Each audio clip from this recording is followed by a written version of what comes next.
bicara masalah pesawat nih, dirgantaraan nggak lepas dari pesawat. Saya tuh kadang-kadang sampai berpikir gini ya, kalau saya naik pesawat itu senengnya duduk di pinggir yang di jendela itu Pak. Karena biasanya kalau saya naik pesawat pengen istirahat tidur biar nggak lalu lalang, saya milih yang di pinggir yang di jendela. Tapi sampai sekarang saya mikir gini, kenapa kalau saya naik pesawat biasanya kalau siang pengen tidur kan jendela saya tutup, tapi kalau mau landing atau take off mesti sama pramugari suruh buka jendela. Saya aneh, padahal kalau saya tutup kan pandangan pilot nggak terganggu ya. Tahun 70-an, tahun 80-an Malaysia itu masih mendatangkan tenaga pengajar, import guru dari Indonesia. Tapi tahun 90-an, tahun 2000-an sampai sekarang lebih banyak yang datang adalah asisten rumah tangga. Kesimpulan mereka, kualitas sumber daya manusia orang Indonesia menurun. Saya agak emosi, data memang tidak bisa dibantah, faktanya memang seperti itu. Tahun 70-an kita kirim tenaga pengajar, belakang-belakang ini lebih banyak asisten rumah tangga, itu datanya memang betul. Tapi kesimpulannya yang menurut saya salah. Saya katakan, kesimpulan Anda yang salah. Bukan kualitas SDM orang Indonesia yang turun, tapi selera orang Malaysia yang turun. Loh iya kan? Betul kan? Ini mohon maaf, Vietnam itu negara yang merdekanya lebih dulu Indonesia daripada Vietnam. Tapi sepak bola sudah mulai meremehkan prestasi Indonesia. Membandingkan bagaimana prestasi sepak bola Indonesia. Saya emosi lagi Pak.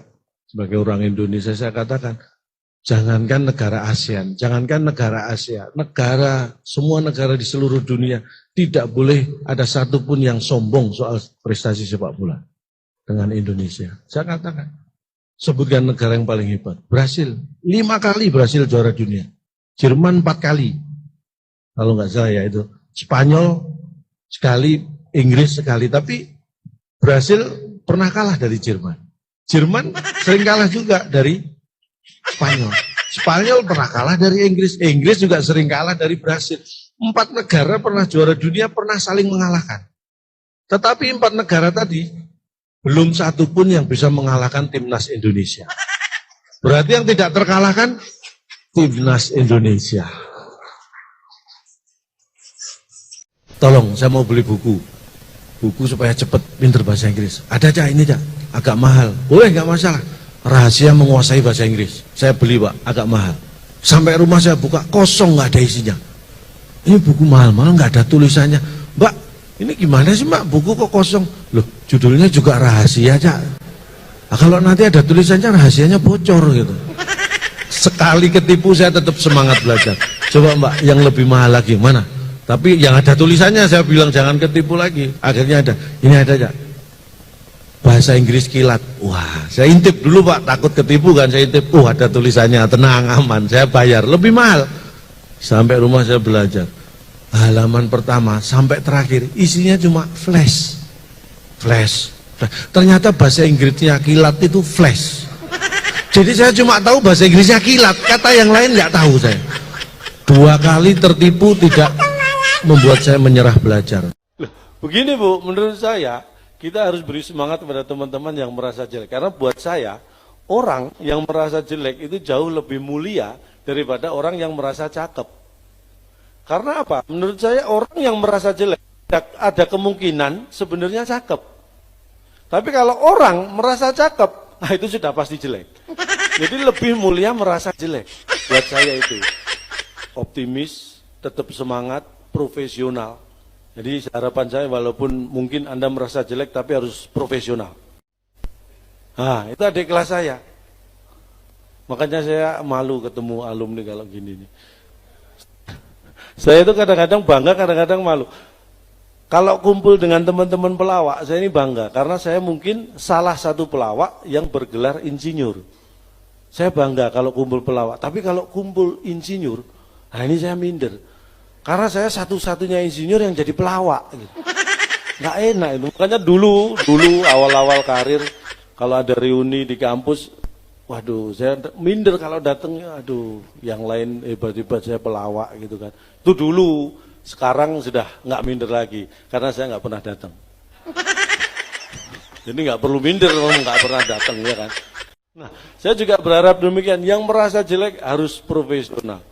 Pesan saya kita beri semangat bagi teman-teman yang mungkin merasa jelek, walaupun Anda jelek, jangan pernah takut untuk mencintai orang lain.